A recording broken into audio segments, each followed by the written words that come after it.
All right, dear viewers, welcome back. So that was Nile TV International's Wael Alfi speaking to the governor of Asyut, Councillor Hisham Abu Nasr, about the elections, of course, in that great Upper Egypt governorate.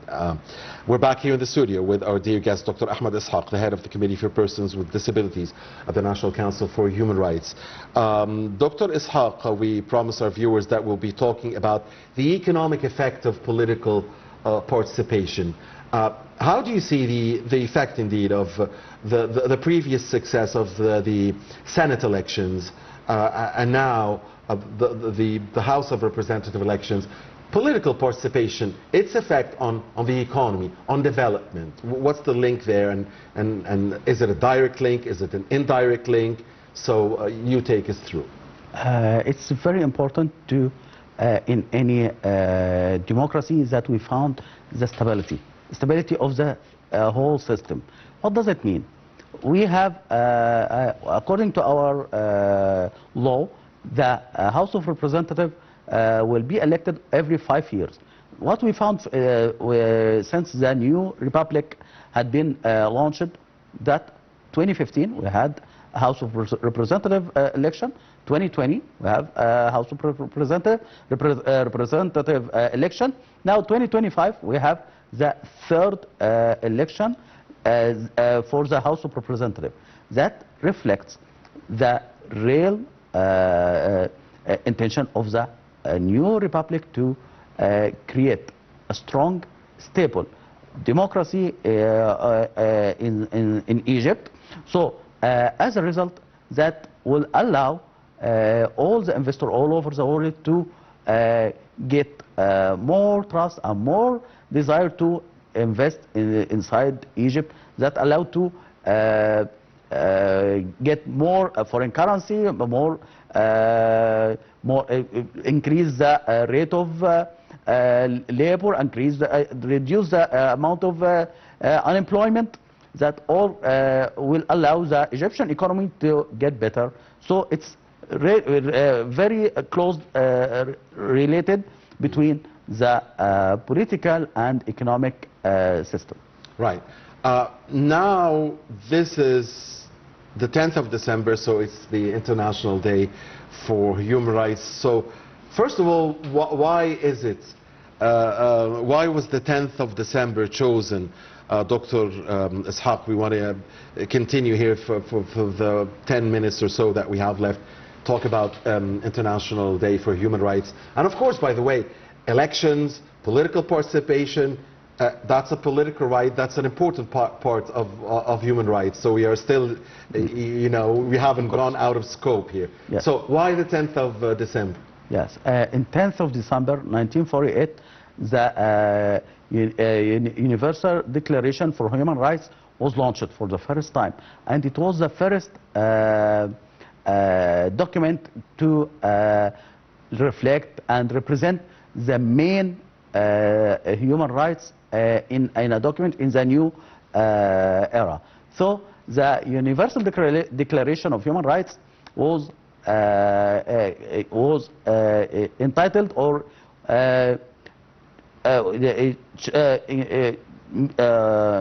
insist on or reflecting 30 major rights all over the world for the whole people all over the world, regardless their religion, their color, their disability, all kinds. So with no discrimination, these rights should be guaranteed for all over the world, all over the places.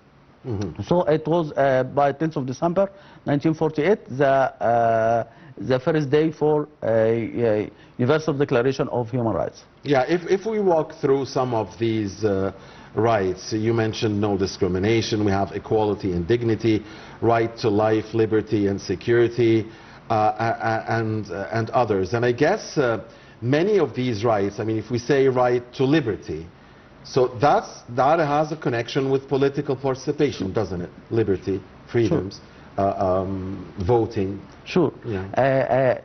The liberty and is very close for the right of political rights. Why? It's very important for everyone in every place to have the right to elect and has the right to choose his representative in parliament, in the government. It's whether the political system is it. And it's also very important to have the free to get elected. It's not only to be to elect. It's also very important to be easy for everyone to get elected and have the right to be a candidate for and enjoy this right. So the right of liberty, the human rights, it's one of its major important rights is the political right and enjoy its different aspects. Right. But Dr. Isaaq, you're a lawyer, right? Yes. So if I ask you this, I'm not going out of scope. Now, as I read into the 30 rights, some of them include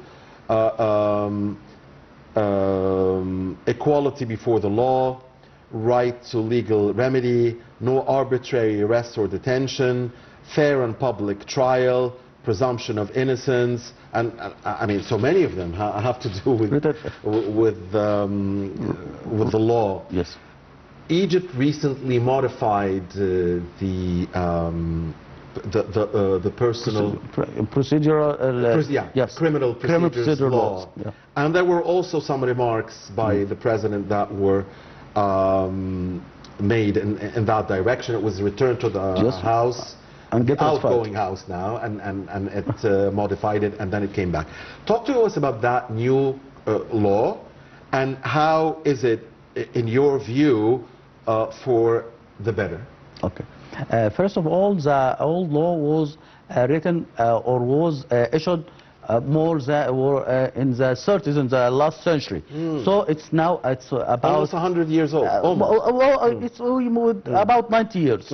So it's naturally we need a new law that keep with the age, with the era. Yeah. Sure, with the time. Every period of time we need to keep with the there is a lot of differences. There is a lot of main rights, main duties, differences in the standard of living, standard of what we can say correspondence for that we would inform anyone about the rules of the law. So it's logic to modify, to amend. It's natural. That's easy and it's very logic.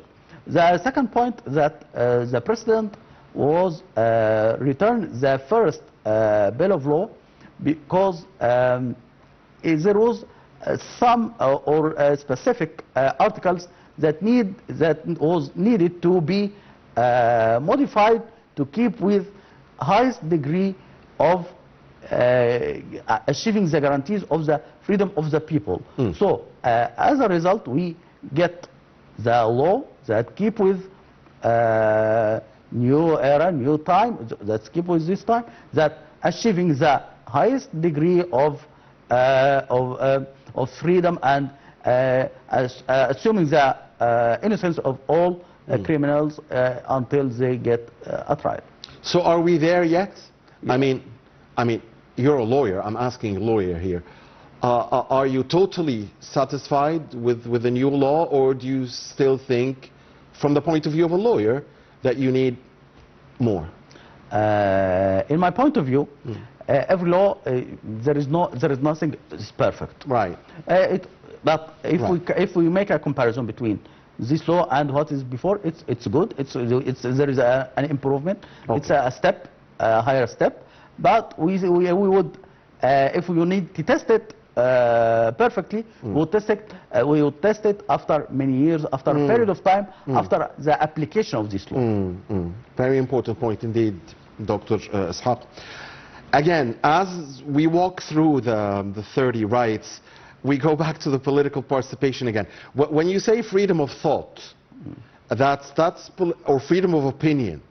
Yes. So these two also have to do with political participation. It's amazing, many of these rights are directly linked to political participation. Sure. It's a right to participate in government and free elections. One of them. Yes. That's the standard. Yeah. As we mentioned before, that It's freedom of thoughts.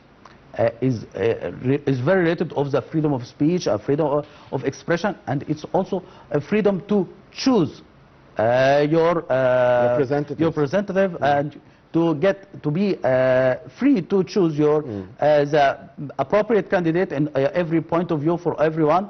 So it's if we have a look on human rights, it's all comprehensive, it's all related. It can't be splitted. It's all completing each one other. Unit, yes. Yeah, so it can't be split to parts. No, absolutely. Sure. As a result, if it's a whole mechanism. If it's get well applied, we will have a better process in political, economic, social, cultural rights. And economic here, again, the program is called Business Insider. So here's an economic-oriented question. Again, some of these rights include workers' rights, employment, equal pay, unions, adequate standard of living, and all of these are economically oriented. So we're going to have a new parliament. What do you want to see from this new parliament, specifically when it comes to the economic question? And what's the scope or the limits that parliament has when it comes to the economy, or you know, because it will not intervene with the government's work, with the cabinet's work, but it has the right to, you know, to follow up, to follow up, to monitor, to supervise, to question, to investigate, and so on. So what do you want to see from Parliament, economically speaking? Sure. In my point of view, I believe that the next Parliament would play an important role to follow up, monitor, and make a real pressure on the government to reduce the inflation, to reduce the unemployment, to get a better or adequate standard of living, to increase the wages for the employer. All of these points are social justice. All of what you mentioned is social justice. And it's very related to the economy, because if we mentioned that the increasing of the inflation, the Parliament would play an important role in this point to reduce it. That will reduce the prices or reduce the cost of living for the people. It's very related to the economic situation inside the everyday life. Sure. So in my point of view, the Parliament would play a very important role in this field. And also, there's the right to education, the right to health, and so on. Can the Parliament also play a positive role here in asking the government to increase, for instance, the share of the budget of health or education, or in the, what's it called? The budget. In the budget? Okay. Sure. Does the Parliament have this right? One of the main roles of the Parliament is accepting the budget of the of every year of the government. So it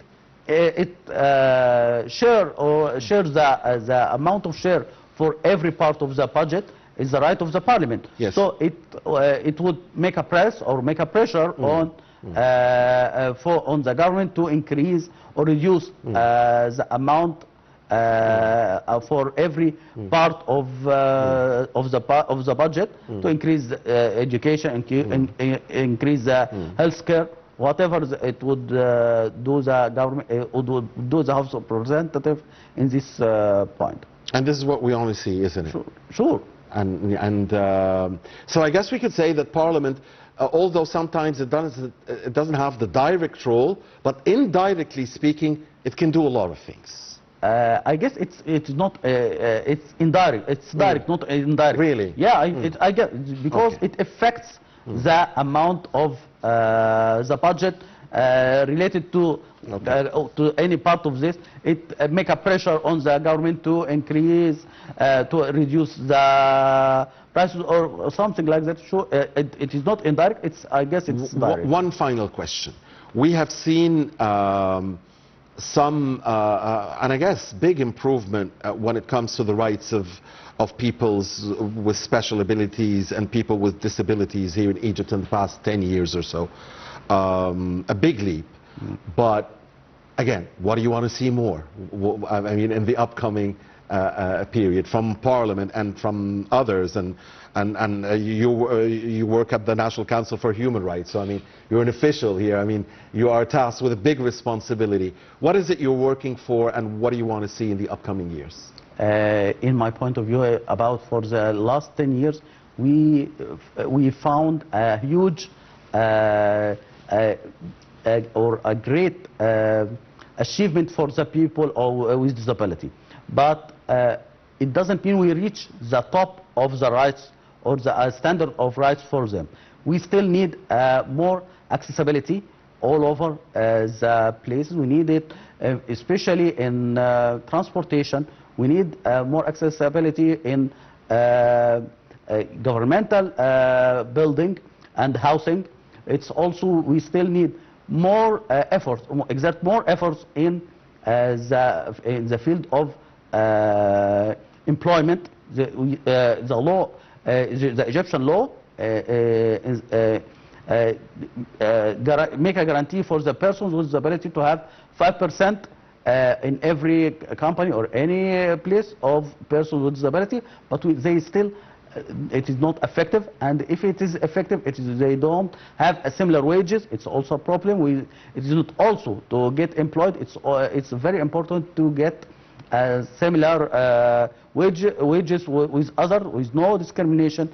So we still need more improvements in the next Indeed, and good luck, and we commend your efforts at the National Council for Human Rights. We know you'll be working there a lot, and you'll also be working with Parliament and with the government itself. So, and we wish you all the best.